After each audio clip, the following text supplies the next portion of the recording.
Hello and welcome to Smart Training 365. This is Mo Larbi and I'm with Mr. Universe and biomechanics expert, Doug Brignoli. How you doing, Doug? Good, Mo. Thanks. How are you? I'm doing great. Thank you. So today, Doug, we have another question from our subscribers. The question is, what are the common limiting factors and mistakes you see people do that are leading to slow down or even stop their muscle growth development? So suggestions were not working out frequently. There are a couple of suggestions. Let's go through each one, separately. So not working out frequently, is it something that will limit their muscle growth? So the problem may just be not working out enough. In other words, it's okay to work, let's say, a body part once a week, provided you do enough for that body part when you work it. So if you do, let's say, 10 good sets or 12 good sets, 15 good sets, and that muscle then needs time to recover and may not be ready for another workout for another 5, 6, 7 days. But if you only do 2 or 3 sets and then you work that same body part a week later, it's not enough. Now, if you do 2 or 3 sets and then you work it again 2 or 3 days later, that's enough. So enough is enough volume, enough sets, and or enough frequency. More sets requires less volume. More sets requires more time recovering, right? Less sets recovers more frequency. So it is possible to not work out frequently enough. And by the way, if you work out super, super hard and then you don't work out again for another 2 or 3 weeks, obviously, you can't increase the volume or increase the intensity enough to justify 2 or 3 weeks of waiting before you hit that muscle again. So yeah, it's somewhere in between. Yeah, it is possible to not work out frequently enough, but that's the balance of those two things. Okay. And when we say not frequently enough, if there is a difference between what you will get from a full body workout versus like not frequently enough if you work the chest or back and at one time, like one day at a time? Well, if you do the full body in one workout, there's no way you're going to be able to do 10 or 12 sets for every muscle group. You'd be there for 6 hours. Generally speaking, when someone says I do a full body workout, it automatically means that they're only doing a few sets per muscle group. Or it might mean that they're only working 1 or 2 body parts. Yeah. I mean, a lot of people don't work their legs. You know that. I mean, yeah. I know people that would only work their chest and arms. Yeah, that's what shows. Yeah. So, but if we were to do a split, which is what we recommend, then you can do more sets per workout and not have to worry about the workout being too long. Okay. Another factor is not using the right exercises. Can that be a limiting muscle growth factor? Well, yes. I mean, what we teach in our program is the physics, which determines the percentages of benefit, the percentages of load. So let's just say you're going to do an exercise let's say you're going to do a bent over barbell row. Okay. So, and you're doing it for the purpose of working your back muscles, which generally are considered to be the lats and the upper inner back, which is technically the middle trapezius. Well, it's not that the lats and the middle trapezius don't participate in that exercise. It's that they participate to such a small percentage, because neither of those movements are precisely what those muscles actually do. So you're going to get 10%, 12%, 14% productivity from that exercise, which is something, it's better than nothing, but it's not nearly as good as doing a pull in or a pull down for the lats and a scapular retraction for the middle trapezius.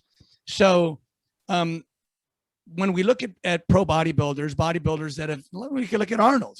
And we can say, Arnold did a lot of exercises that were compromised, meaning he got a diminished percentage of benefit from those exercises. But he did so many of them and so much of them that it added up to enough. Of course, it also added up to a lot of wasted effort and a lot of risk of injury, a lot of wasted time. But in the end of the day, if he didn't care about risk of injury and wasted effort, all he cared about is looking good on stage, and he didn't care about spending twice as much energy as he needed to, he still arrived fine. Yeah. Not performing the right exercises with proper form.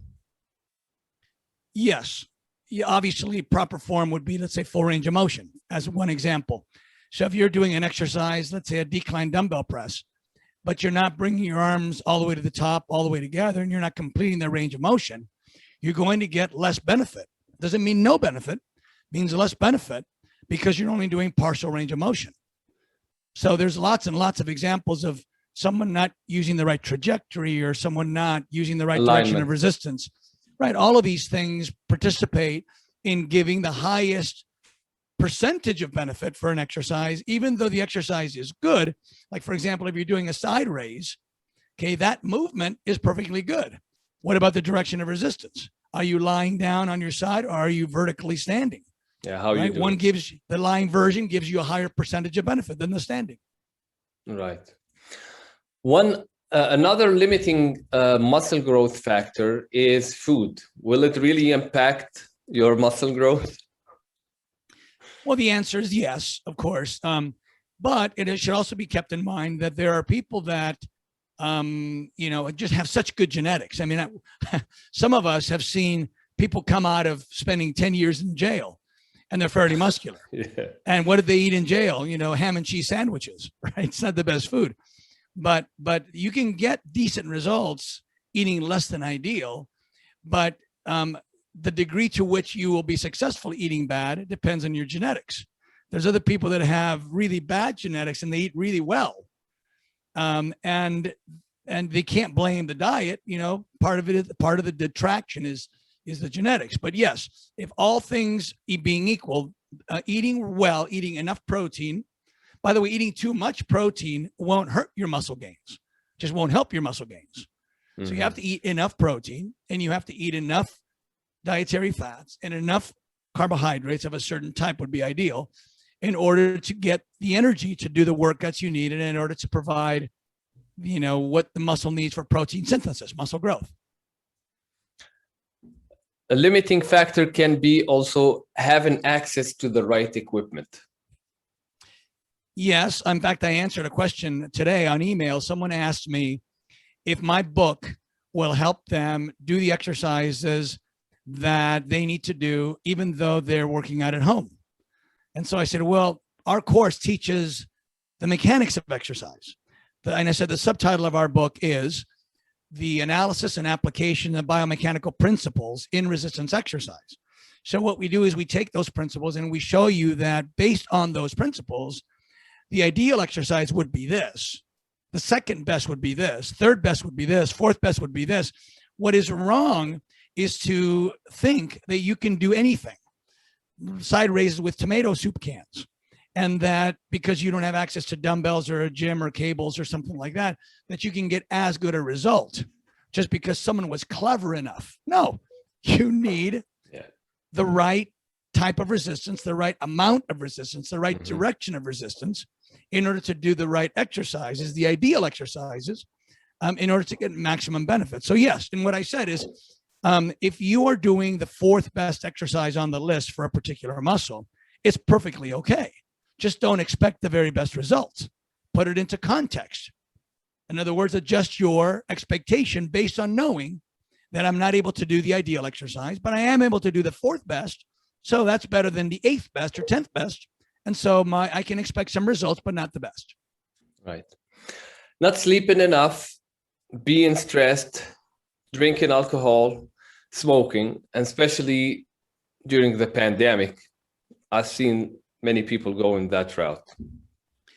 When I started working out in the 70s, and still today, but not as much, there would be people, smokers, that would work out and achieve, great results. I would not say that smoking detracts from muscle growth. It detracts from a lot of other things. It detracts from optimum health. And it certainly lowers your risk of living a full life without getting lung cancer or something, or heart disease. Lower or increase? It lowers your risk of dying of cancer. Increases your risk of dying of cancer. Yeah. Or I should have said lowers your chances of living a long life healthfully. Yeah. Yeah, so there's health consequences to that, but it wouldn't necessarily stop your muscle gains. Okay. But other things, not sleeping enough, certainly would, because we know that if you don't sleep enough or you have high stress, you produce cortisol, and cortisol is a catabolic, right, which is anti-growth. It's a destructive hormone.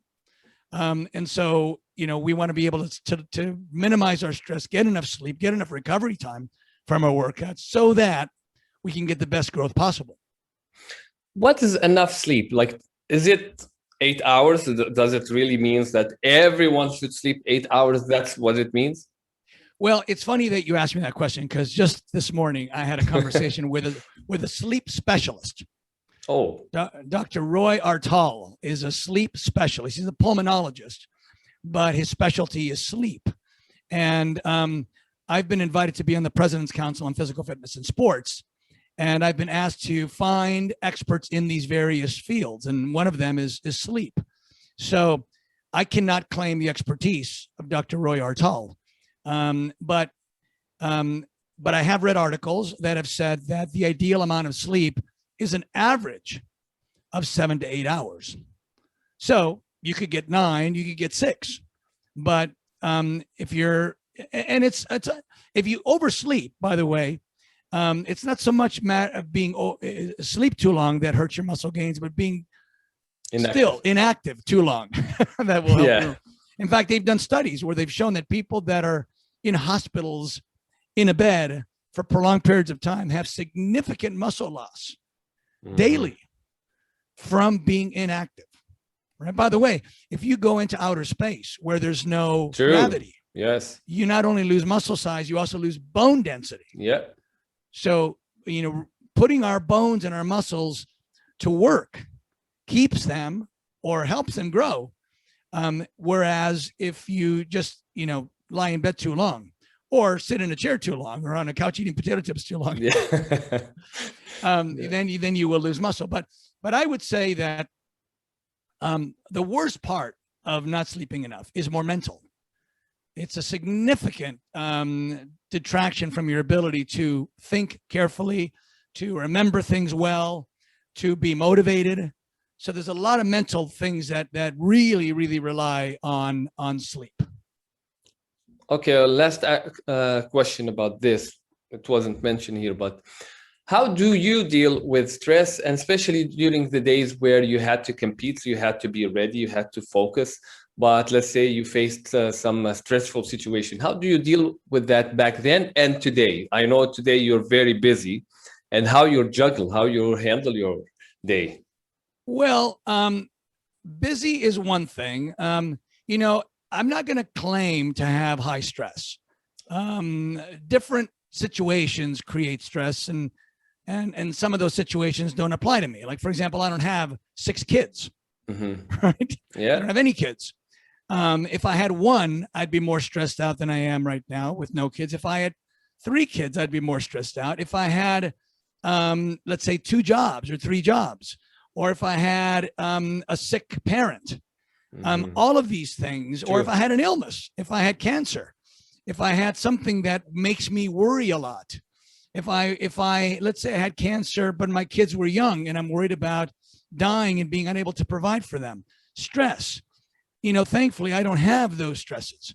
I am busy, and I do juggle a lot, but I think all of us, have to do things to sort of mitigate the amount of stress that we expose ourselves to. So, some of us can delegate. Some of us can just say, well, I'm choosing to not do this because I'm going to focus on this. So if I'm contest training, I'll, let's say, reduce my workload with clients, because there's nothing worse than trying to work as many hours as you were working before you were working out as much as you're working out now, and then getting not enough sleep for it, and then maybe even, increasing your risk of getting into an auto accident because you're not well rested and you're in a hurry and things like that. So we all need to do things to reduce the amount of things or the things that cause us stress. Having said that, I will say that a lot of people drink, and they do it to reduce stress. And I don't drink. which doesn't mean that I never drink. I don't have anything against drinking a glass of wine now and then. In fact, I had a half a bottle of champagne the other day, and I'm not used to that. So I'm a lightweight when it comes to that. And then, of course, I had a headache the next day. But I will say that it's not necessary to drink in order to reduce stress. There's ways to reduce stress. Number one, as I said, is reducing the number of things you do, but also meditation. And meditation doesn't have to be a formal thing. It could be just you sitting quietly, closing your eyes, focusing on your breathing, and trying to clear your head. Trying to imagine a happy place, a peaceful place. For me, it's this place called Bluff Lake, which is a YMCA camp that I went to when I was young. Yeah. I can imagine a very peaceful, quiet day sitting there. You imagine that, you hear the birds chirping, you hear the wind blowing through the pine trees, and you just focus on your breathing. Breathe in as deeply as possible, breathe out as deeply as possible, hold the inhale, hold the exhale. Those things do a tremendous amount to release stress. You don't need alcohol, but some of us, not me included, but some people have gotten so accustomed to the alcohol that they can't imagine relaxing without the alcohol. All I can say is, having never tried to break that cycle myself, all I can say is weaning yourself off makes the most logical sense, reducing the amount that you're drinking while simultaneously increasing the amount of meditation or breathing peacefully that you're doing until you're doing all of one and none of the other. Seems to be the logical way to transition away from the drinking. But yeah, I do think that people need to manage their stress, manage their time, manage their tasks, so that you don't go off the rails and get sick and then lose your muscle gains and just waste time and energy. And that's how you dealt with it in case like when you were competing, or you didn't have stressful situation back then? I would say that no matter how good you are at meditating, no matter how good you are at managing your time, managing your stress, there's still situations that make you nervous. I would always get nervous when I'd get on stage. And sometimes foolishly, because sometimes I'd compete on a stage that had no one close to me. I had no reason to worry, and yet for whatever reason, you'd worry. This is not to suggest that we can capture total peace. No matter what the circumstances are, they will never be nervous, will never be, stressed. Things cause stress. Life causes stress. There's no doubt about that. And I'm fortunate that, I'm not dealing with starvation. I'm not dealing with civil war. I'm not dealing with, a lot of the things that we see and hear people in other parts of the world dealing with. Yeah. I listen to, the Central American migrants that are trying to find, trying to go north, trying to get to the United States, trying to cross the border, trying to get out of their gang-ridden areas, trying to get out of their poverty. I don't have that kind of stress, thankfully. And I pray for those people because, this is something that we all should be sympathetic about. Yeah. But it is wise to strategize, if possible, some ways that you can minimize the stress in your life.